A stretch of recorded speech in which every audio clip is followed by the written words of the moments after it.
Alright, third time is a charm with this thing here. Okay, so obviously I moved the navigation screen up to the header section, as you can see here. Added the rounded corners and the box shading, gave myself a little bit more space between the article and the aside, and then also added space between the different sections. Had a little trouble with the footer, making sure that it was the right width, but played with that a little bit and got it to work.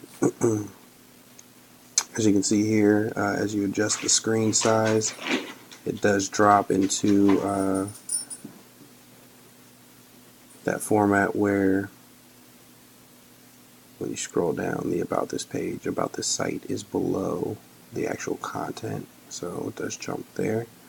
And all of this is the same on each page. Load speed looks like it's kind of slow, but might be my internet connection. So all of that's there.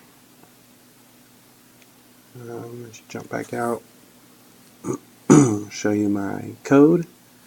So the code made the changes that you can see, so place the nav bar or navigation buttons in the header, created this div class main body, and closed it out in the right spot.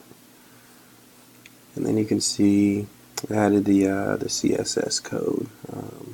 Had to do it this way on my work computer because I can't add Visual Studio, but this will give you an idea of the changes that I made to this main body section.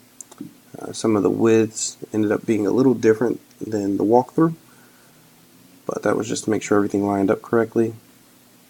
And then you can see really the main thing that we were working on down here was in this area. So, and again, you can see the different widths, border radius, the padding that I added. That main body class shows up again here. And that's pretty much it. I did have a little bit of trouble with the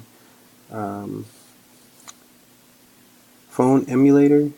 As you can see, I'll make this smaller so you can see my URL. That is an active website, so I'm not pulling it from my desktop or anything like that. So that link does work, but had some trouble with the Screen-O-Matic trying to get it to display on those little phones, but I didn't see that as a requirement. There's just a little hiccup. I think I kind of was able to use this instead as well. So I'll stop there, and that is it.